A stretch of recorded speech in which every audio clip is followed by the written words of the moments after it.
A very beautiful Tuesday afternoon. Yes. Vipi wase, what's up Kenya? This is the regional ringtone.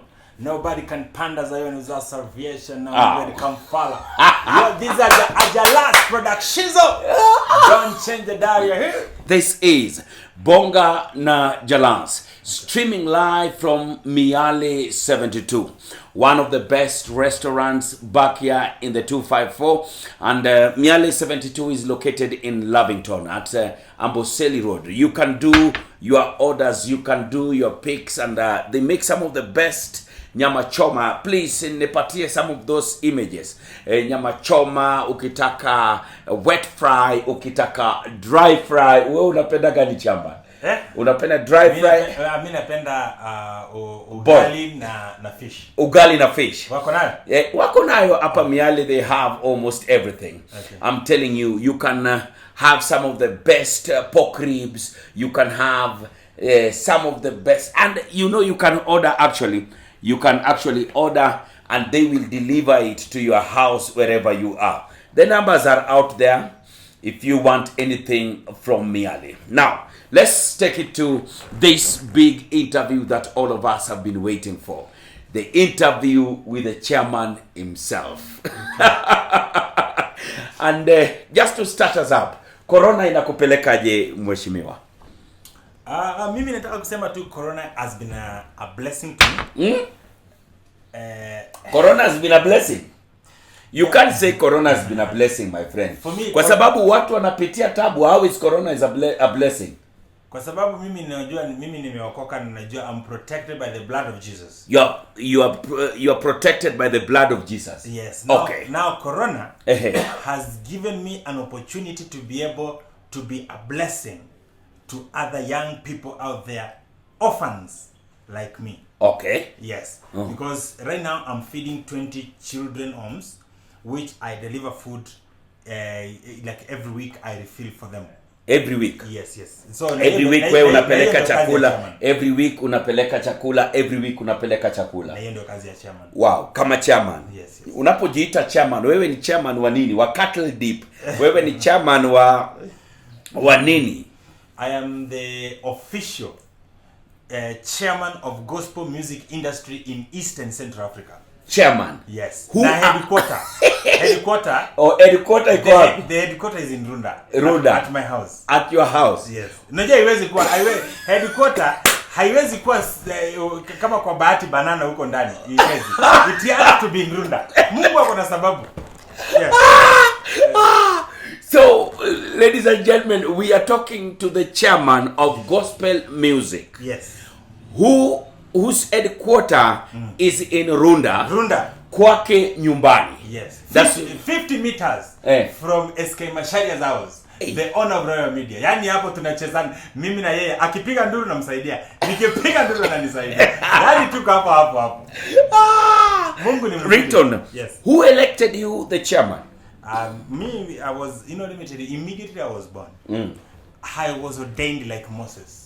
You were ordained. To be able to take the children of Israel, venye alikuwa anapeleka Canaan, for me to be able to stand and fight for the gospel music in East and Central Africa.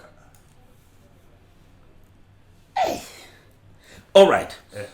You also claim to be the most handsome gospel musician. Can I ask you a question? Ukiniangalia venye ninakaa. I understand. Niambie msanii hapo nje mwenye ni wa gospel. Mimi siongea wa secular. Nasema gospel. I've said I'm the most handsome gospel artist in Africa. The most handsome. Mtu mwenye anafikiria anajua mtu handsome kunishinda. Mtume hapo tumuone. Nimeangalia akina DJ Mo, sijui akina nani, wote wako mbali. Sura zao haikufiki. Haifiki. Ringtone. Wacha nikwambie. Biblia inasema. Let the weak say they are strong. Okay?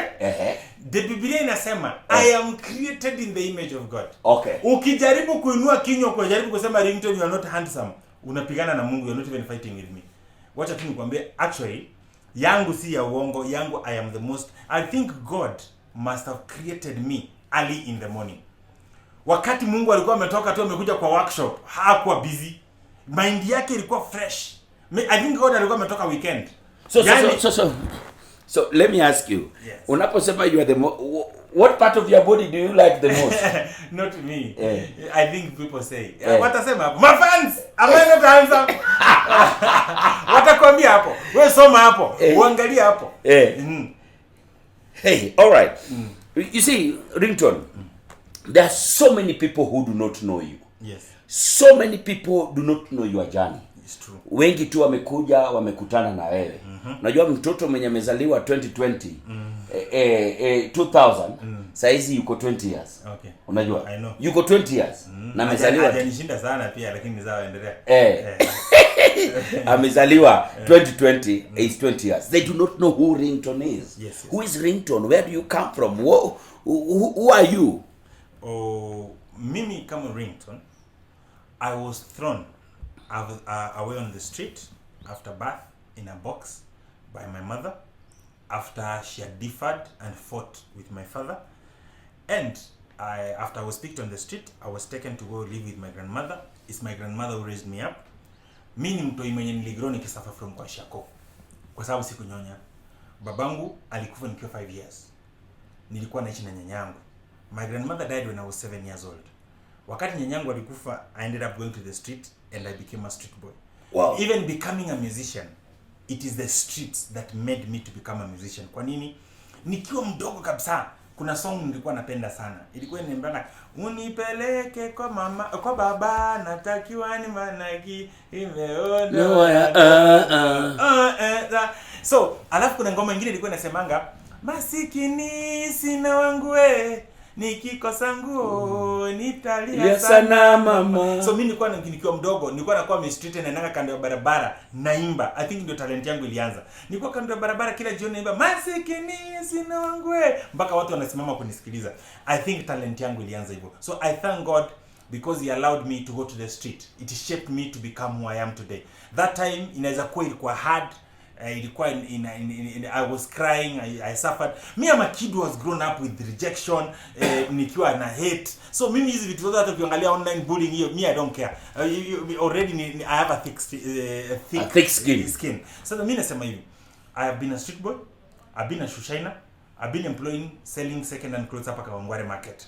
But nikiwa 7 years old wakati nyanyangu alikufa, I had 4 dreams that I want to achieve before nikufe. Hizi ma dreams zangu wacha nikwambie.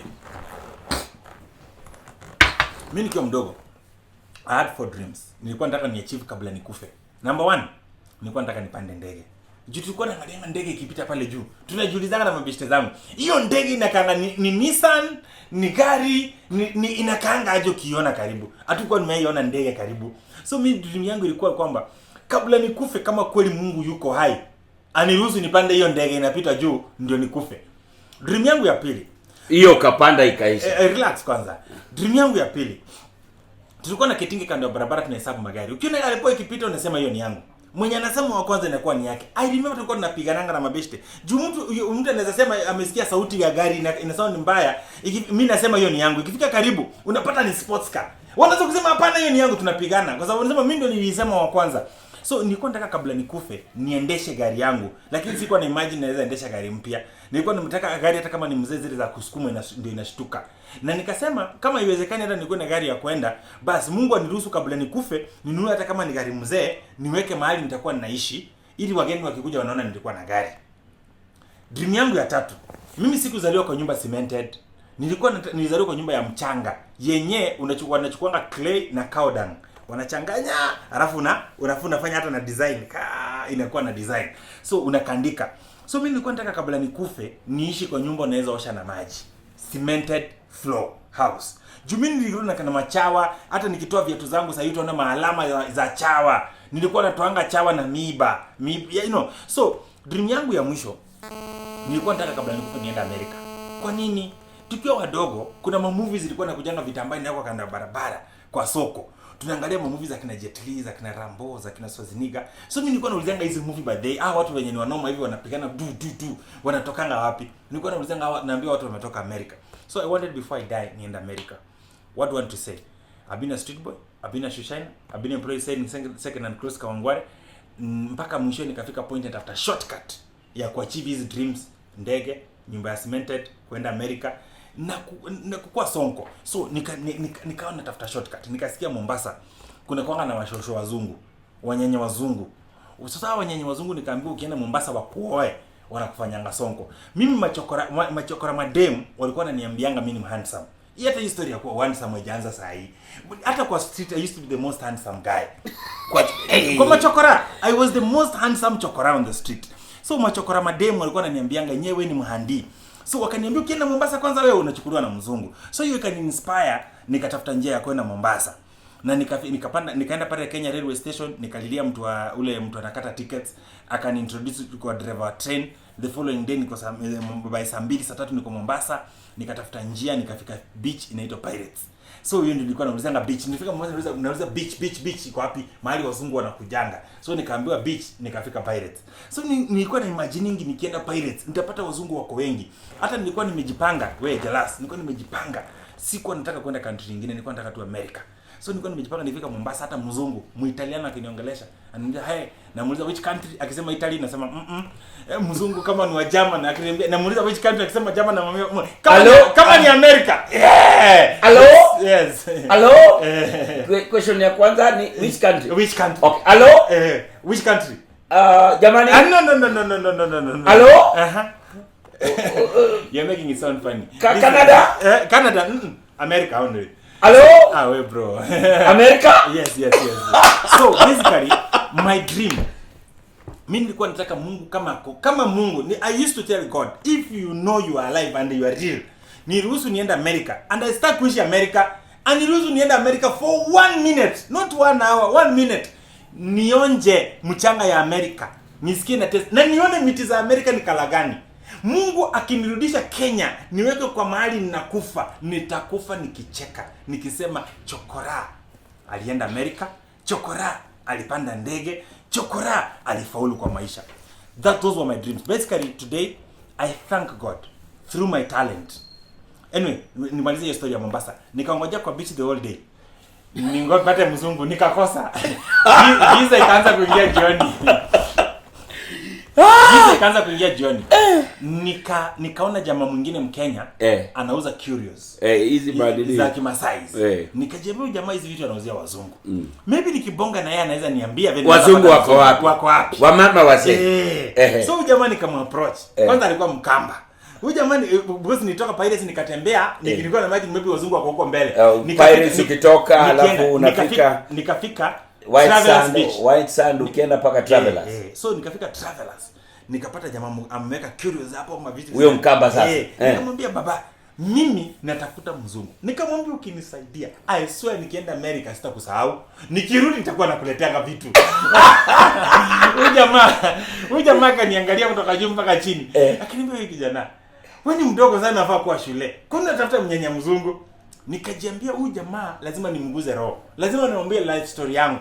Maybe anaweza nihurumia, asympathize na nisaidie. Huyu jamaa kumwambia life story yangu. Huyu jamaa kaniambia wewe kijana, hauhitaji mzungu ndio ufaulu kwa maisha. Nikamuuliza, "Then unasema unamaanisha aje?" Akaniambia wewe unahitaji Mungu. Nikamwambia mimi najua hata kuhubiri. Naweza kukuombea saa hii. Mimi najua kupreach, najua Bible verses, lakini huyo Mungu hajanisaidia. Akaniambia hapana. In short huyo jamaa akanipreachia. Akaniambia nataka uokoke, uaccept Yesu akuwe baba na Bwana na Mwokozi wa maisha yako. In short he led me to receive Jesus. Akaniombea, akaniambia leo jaribu Yesu, leo peke yake. Akikataa kukusaidia uachane na yeye milele. Nikaamua in short akaniombea, nikaokoka, akanipeleka kwake. The following day akanipeleka church yao inaitwa Deliverance Church Makupa, karibu na Chuda hapo Mombasa. Church ikanigetea mahali nilienda kukaa, nikarudishwa shule, nikasoma mpaka nikamaliza from Mombasa High School. Then nikaanza music, nilikuwa form 2. Juu church ilikuwa kama home, mimi najua kucheza piano, drums nini. Then nikaanza kuunda mabeat na piano ya kanisa na floppy disk, na junior mabeat na kirap nini. Then kutoka pale I ended up ni record song yangu ya kwanza actually kabla nimalize high school. Na ilikuwa ni Tabasamu Records. Ilikuwa inaitwa Maisha Bila Si Maisha. That song nikapeleka kwa radio station za Mombasa. Alex Mwakideu. Mwenye unafanyanga kipindi na yeye. Akiwa Baraka FM. Listen, he is the best person to tell you my story. Venye nilikuwa na wasumbuanga nikiwa high school na song. yeye, Justus, Maureen Masawe, Rinda Orieso, wote hao wakiwa Baraka wote hao ndio watu walinimake mimi. Alex, Justus, Rinda Orieso, Maureen Masawe alikuwa na request show na countdown. Nilikuwa kila siku namulilia aniweke count. Hakuwa iniweka, lakini alikuwa ananichezaka before count ama ananicheza after the countdown. Lakini walinisaidia. So basically that was it. Today Ringtone zile vitu zote nilikuwa na dream nimeachieve. I've been to America, I've been to Europe, many countries, I've been to Asia, I've been to many countries in Africa, and I live in not a cemented house, I just live in a carpeted house. Remove kutoka just cemented mpaka nikajua kumbe naweza weka carpet. So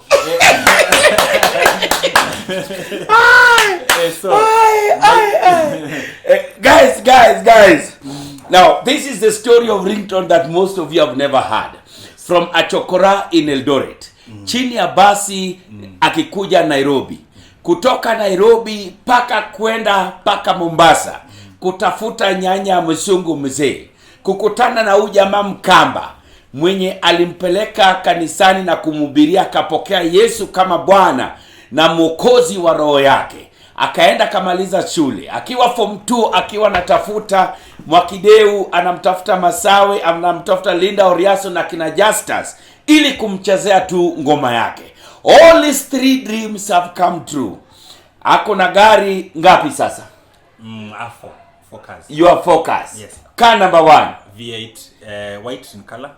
Car number 2 I actually in Kenya we are like 3 people who have the kind of Range Rover Sport I have. Which is a SVR. Ikipita inapiga kelele mara 3 ya Subaru, lakini Subaru inapiganga na imesimama hapo. Hii ikipiga inaenda vile imepiga. Ikifanya ilipotea hivyo venye imeenda. SVR. Yesu wangu. Yes. 2019. Yesu wangu. 2019. SVR 2019. So hiyo ni V8 SVR Range Rover Sport. Enda YouTube andika SVR Range Rover Sport utaona. Nitaiona. Yes. Alafu number 3 Evoque. Range Rover Evoque ile mtoto. Hiyo ya wamama unafanyia na nini? Hiyo ni undercover. Ya undercover. So watu wakijificha na Probox, wewe unajificha na Range Rover Evoque. Mtoto Range Rover. You are fourth car. Yes. You are fourth car. Mercedes C-Class tu. Hiyo ni undercover pia usiku. Okay. Yes. Those are his dream cars. All of them are there. Na second niko na moja yenye sijasema. Gani? Range Rover Vogue mzee. Hiyo ni ya kitambo kidogo. Niona huko taka gari mpya. Ni KBH ya kitambo kidogo. Naijua. Imezeka kidogo. Sasa siku itaja. Yes. All right. Ringtone. After hapo tunaingia kwa your dream house. Yes. Ulitoka kwa just cemented. How many homes do you have? Right now in Nairobi I have more than 3. More than 3 homes. Hey. Hey.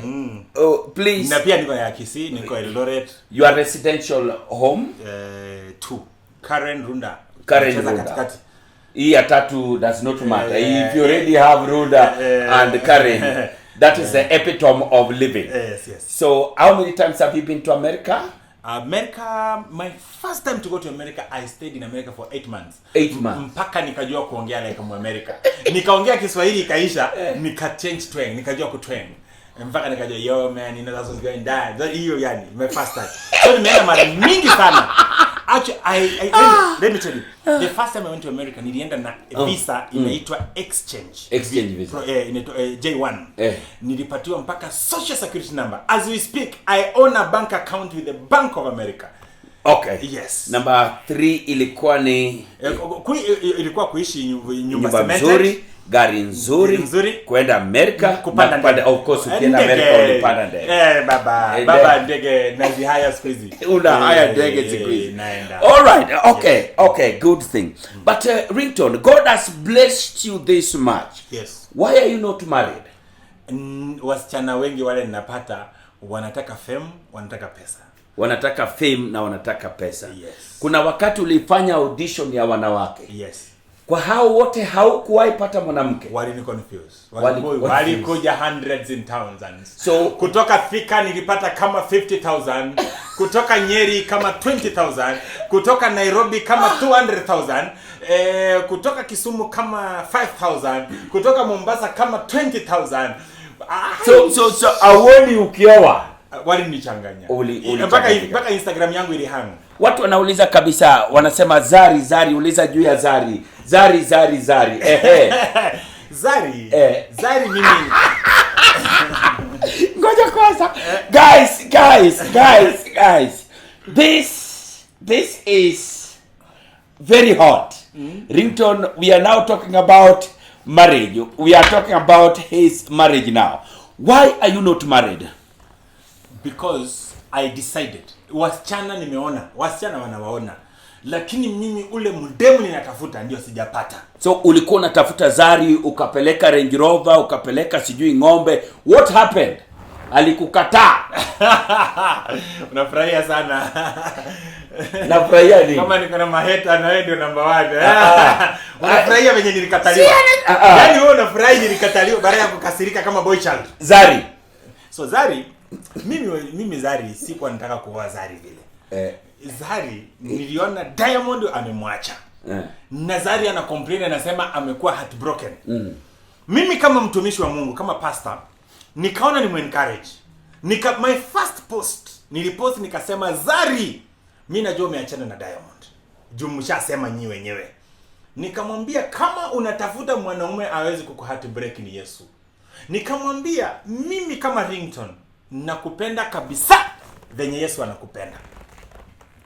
Sasa mimi kutoka pale media ikasema Ringtone wakaignore everything. We hebu nikuulize. Range Rover ni Yesu alipeleka ama ni? Hiyo nilikuwa najaribu kumsaidia. Alikuwa ameposta anasema anapenda Range Rover, akaposta yako na ya white. Nikaona mimi juu niko na nyingi, yeye ako na moja, nikaona nimpe moja, juu ako na white nimpe ya black. Na ng'ombe pia alisema anapenda ng'ombe. Ng'ombe wakati nyinyi mlisema Zari, mlinionyesha venye Zari ni mrembo, entrepreneur, na Zari akapost video hiyo weekend alikuwa ameenda kanisani. Nikaona ni kama anakuja kwa line. Nikaona kama kweli umepost uko kanisani. Nikaona Zari, nikasema Zari, ukipokea Yesu mara moja kama Bwana na Mwokozi wa maisha yako, ng'ombe 40 ninalipa kwenyu. Mimi kwa sababu nini nyingine tatazoea. Hebu nikueleze. Yes. So up to saizi hauna dame? Are you dating? No, I'm not dating. So you don't have a woman? No, I have hundreds of thousands of women. Do not give me that nonsense. Do not give me that nonsense. Is there a woman who you are intimately involved with? Intimately, no. But hundreds of thousands. You are a virgin. No, ujinga. You are a virgin. Sorry. One understanding sema hivyo. You are a virgin. Of course I'm not. Na umeokoka. Kabla niokoke nilifanya dhambi. Unasema? Nilifanya dhambi. Kwani nimeokoka? Nilizaliwa kama nimeokoka. Wewe na unajua umetuambia uliokoka ukiwa Mombasa, ukiwa bado kijana mdogo. Bas. Kwani virgin inamaanisha aje? All right. Let's leave it at that. Ringtone, shida yako na Willy Paul ni gani? Willy Paul ni rafiki yangu. Nampenda sana Willy Paul. Na ni kwa sababu napenda Willy Paul kama ndugu yangu. Na unajua Willy Paul akianza muziki alianza kama mimi. Alikuja tu akiimba, akijaribu kukua kama mimi. In the process then akaendelea. So najaribu kumsaidia abaki kama mimi. Unajua Willy Paul akikuja alikuwa ananikopi. Unajua Willy Paul ukienda Facebook, Willy Paul nilikuja kupata baada ya kumjua. Nikapata Willy Paul alikuwa amenitumia messages nyingi akiniambia, "Mimi natoka Mathare, nataka kuimba bongo gospel, tafadhali nisaidie." Kwa sababu mimi nilikuwa star mkubwa hiyo time na Willy Paul alikuwa sasa hajulikani, anajaribu kwa Mathare. Sasa unijua account yangu imejaa messages, sikuweza kuona. Yeye niko sure alikasirika kipindi hicho.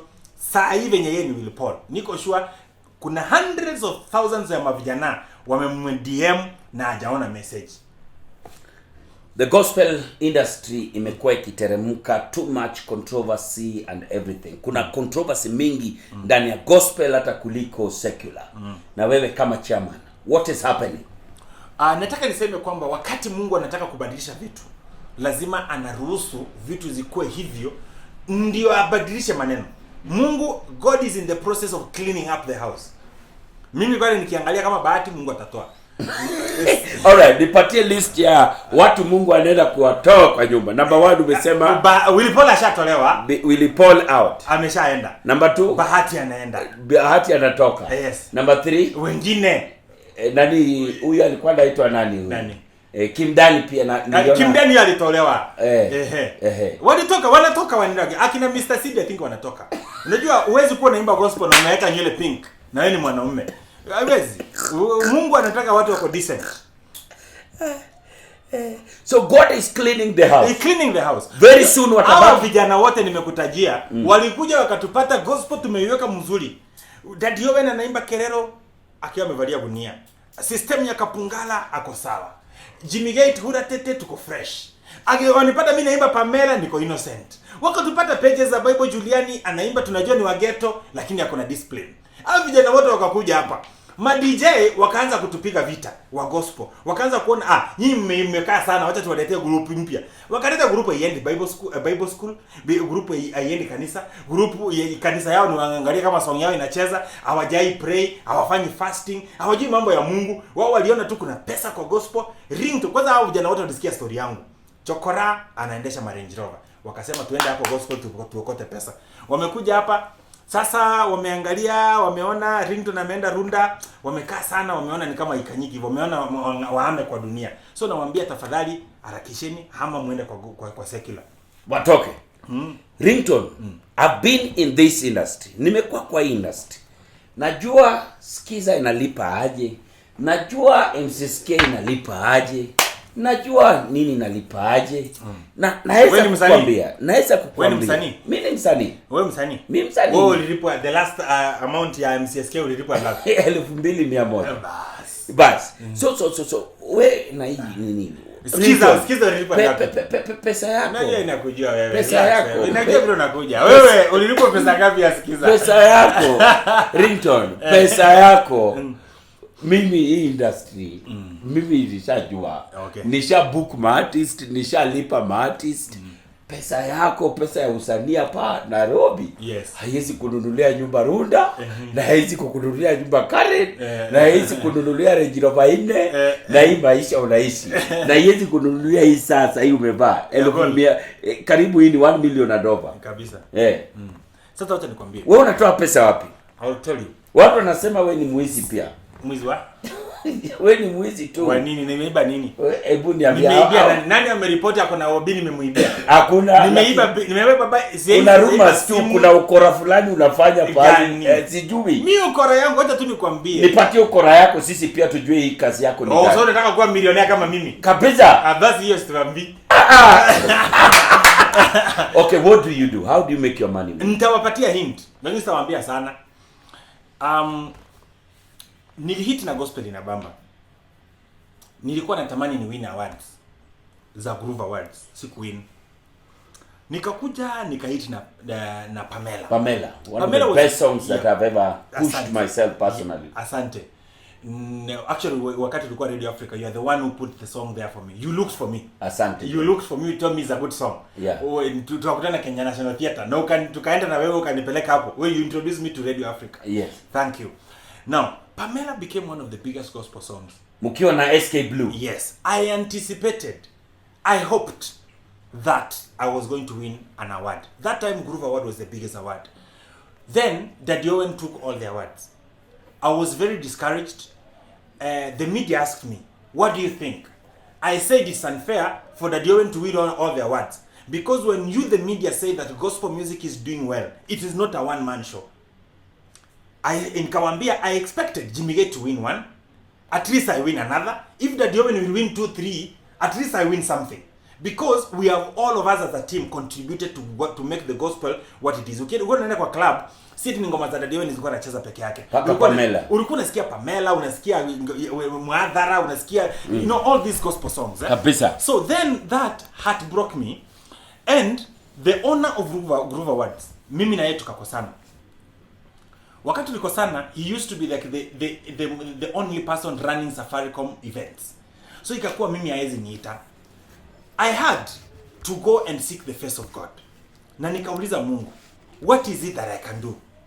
God was very gracious to me. God akanipatia idea 1 million shillings idea. I hope you're still on. Yeah, we are on. So God gave me $1 million. $1 million idea. Now, I met somebody who told me, you will only make money, the biggest amount of money, if you're doing something that you have been called to do.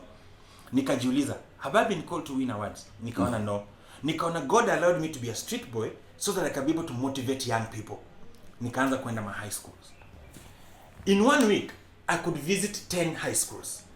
Is 10 high schools? One school has 1,000 girls or 800 or 700 boys.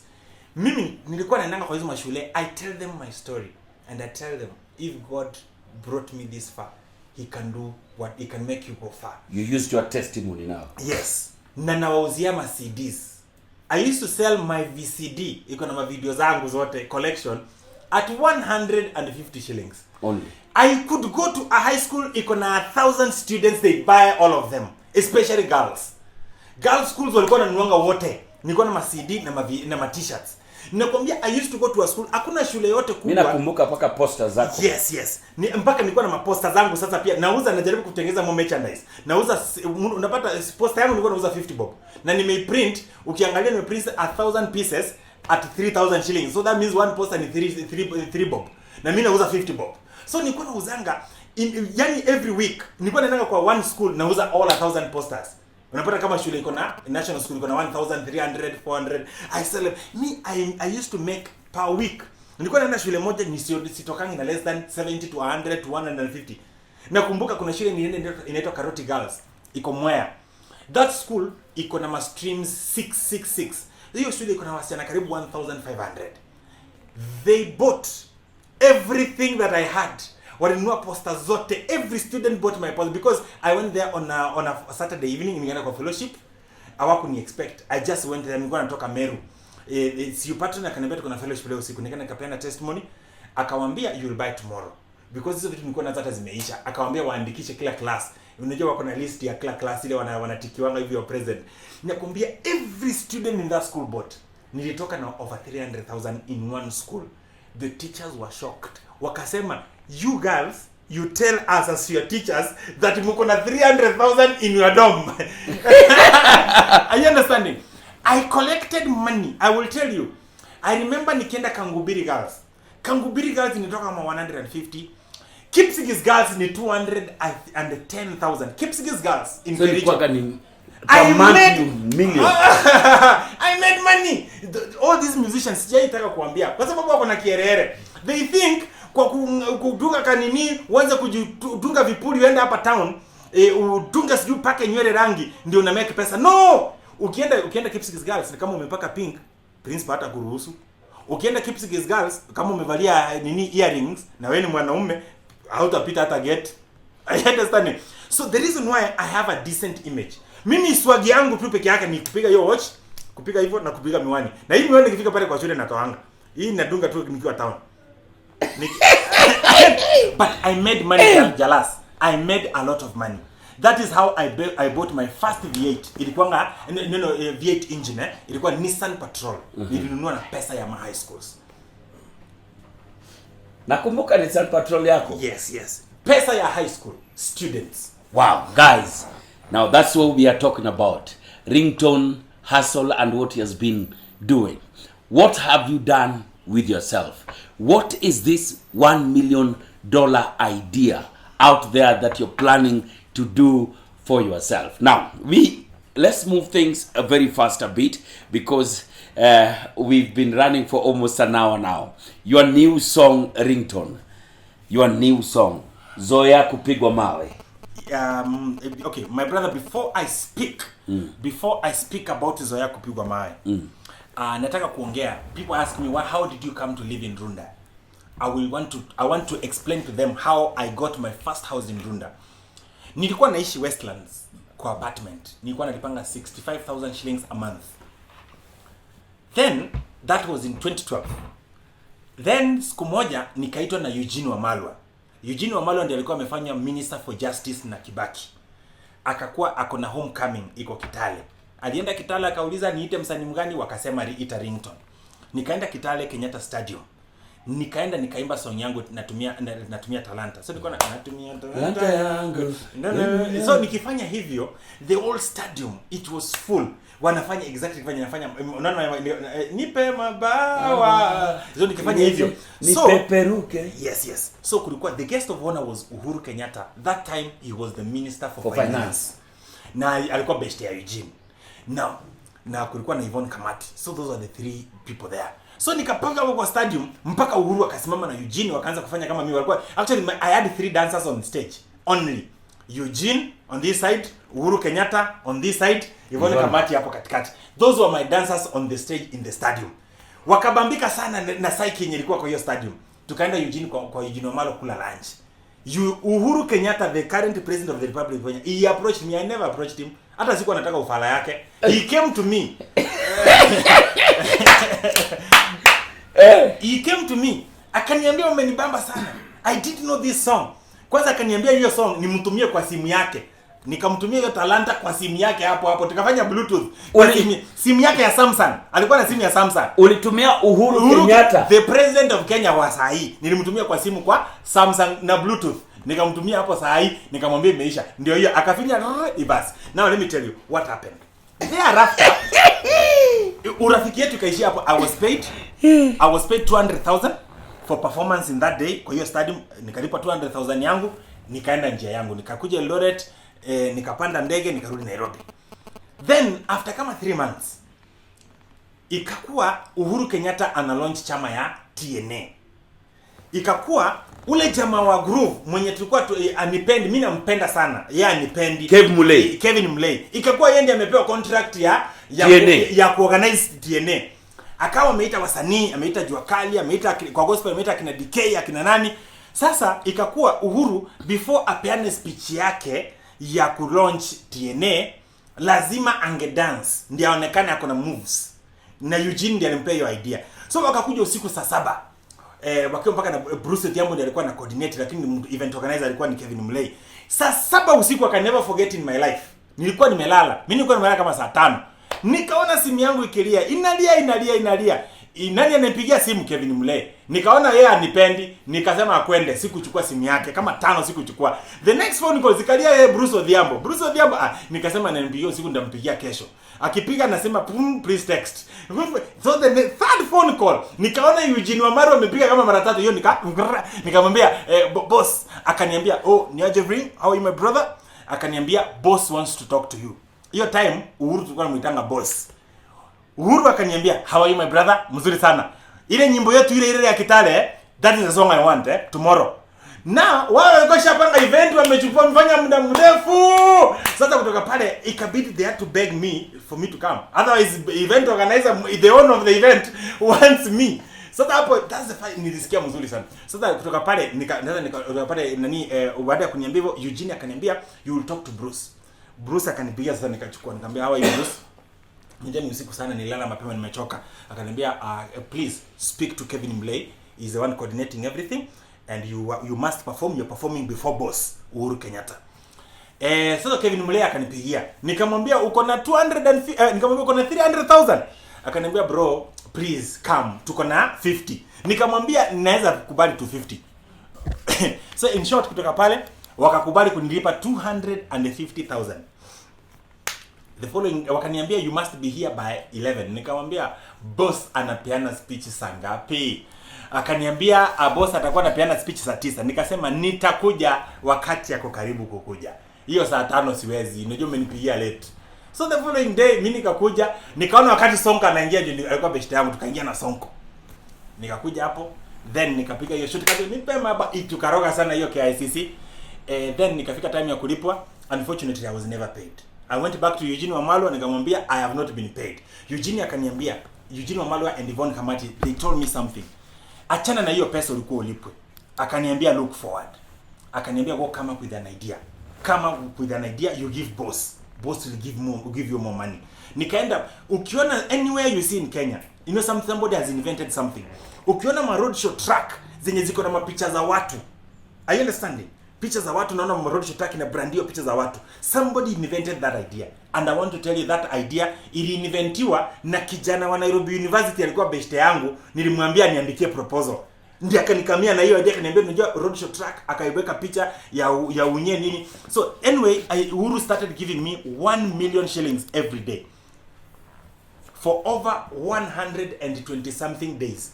Uhuru Kenyatta used to give me 1 million shillings. Mimi ndio nitafute roadshow track, ni brand, nitafute dancers kwa hiyo na tulikuwa, he gave me Kisii, Nyamira, Kajiado, Narok.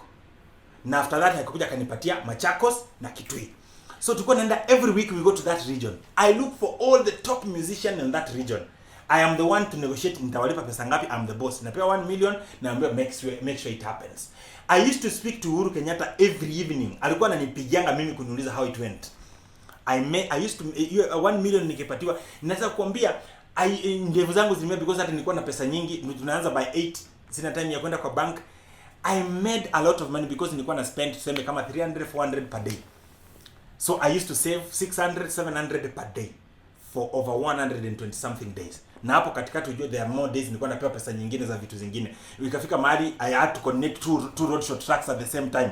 So I made a lot of money and that's how I bought my house in Runda. So my house in Runda, I bought it courtesy ya pesa ya TNA ya Uhuru Kenyatta. Sikuibia mtu. Hey. Wow. Hey guys, I did not expect this to turn into this very intense interview. My idea was that we launch the new song Zoea Kupigwa Mawe. People think that you are dating Aziad. No, Aziad is my friend. So it was just a music I cannot video. Tell them. She's pretty, she's beautiful. She has a few things to do to be able to fit into the kind of a woman the Bible talks about, that a man of God like me will want to date. Otherwise, she's pretty, she's intelligent, but a couple of things have to happen for her to be my girlfriend. Hey. Unajua kweli nyumba yangu ya kutafuta bibi nilisema kila kitu nataka hapo. So Aziad is beautiful. Yes. You agree? Yes. She's intelligent. Intelligent. You agree? Yes. What doesn't she have to for you to date her? Haombi 7 hours in a day. Unataka mwanamke mwenye anaomba 7 hours in a day? Yes. Na ako tayari kupata watoto 7 and above. 7 children. Je, mliongea na Aziad juu ya watoto? Tulijoke.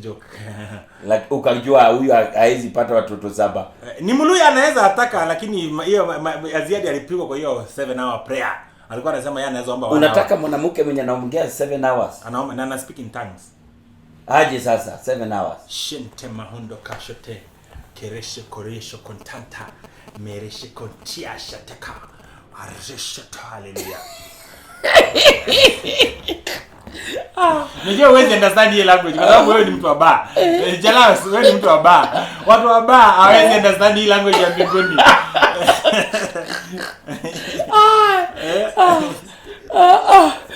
No, guys. Zoea kupigwa mawe. Zoea kupigwa mawe. Yes, mimi nishazoea. Napigwa daily mawe, lakini najua what keeps me moving daily. Najua mimi I am a child of destiny. Hiyo tu ni hivyo. You can never make me miss my word. I am child of destiny. Children of destiny. Lazima wapigwe mawe kwa sababu shetani anataka to make sure they do not achieve their destiny. I am a child of destiny. Wow. Yes. The child of destiny himself, Ringtone, speaking to us. Definitely we cannot have more time than what we've had today. I want you guys to go into the YouTube channel where Ringtone has his new song called Zoea Kupigwa Mawe. Aziad Nasenya, the main actress in that video. Ringtone coming up with his old version of melodic voice. Just the way you used to know Ringtone, the Ringtone that you used to know, how we used to sing from Pamela all the way to which other one? To Talanta. So this is old Ringtone. This is the old Ringtone that I used to love and I still love up to today. Go out there, watch that video and make sure that you subscribe to Ringtone's channel and let's push that song to 1 million views this week or by next week tukue tumeingia 1 million. Si ndio? Amen. Nimeona Tenda Wema imeingia 5.4 million. 5 million. 5.4 million. Yes, and I know this is also a big song. It will go up to that. Amen. Thank you so much, Ringtone. I appreciate. Asante sana. So I'll just finish by saying mafans wale watu wanawatch sahi. Mazee wale mafans wote wanawatch sahi, nataka kuambia hivi. Kama wewe you know you were born to become a great person, then you must expect rejection, you must expect tribulation, lazima upigwe mawe, lazima uonewe, kwa sababu you have a seed of greatness. Joseph, mabrother zake wakati aliwaambia dreams, walifanya nini? Waliamua muuze. But it doesn't matter what you go through today, because God created you. Bible inasema I knew you before you even born and I predestined you. You will become a great person. It doesn't matter what your boss says about you. It does not matter what your family members think or about you. It does not matter what your girlfriends, your boyfriends, your crew think about you. If actually wale wanapigwa sana wanaenda kuwa great. Mimi kama Ringtone, there is nothing you can do or tell me that will stop me from becoming a great person. Mimi nitaendelea kuwa great, you like it or not. Kwa sababu gani? DNA yangu ni ya greatness, na mwenye ananitamani nitakuwa great ni God, ambaye ameniambia ako na plan ya greatness kwangu. Wewe don't give up. Zoea kupigwa mawe kwa sababu wewe ni mtu mwenye uko na matunda. Mungu akubariki, mbarikiwe mpaka msengenye na muishi milele. Asante. This is Bonga na Jablas. Subscribe, subscribe, subscribe. We even getting even my better. Subscribe, subscribe, subscribe. Tomorrow we even have another bigger show. Tanasha Donna will be live with us. Thank you, thank you, thank you so much. Keep subscribing. Remember, we have to hit 70,000 subscribers this week. This is Bonga na Jablas. I love you guys. Thank you so much.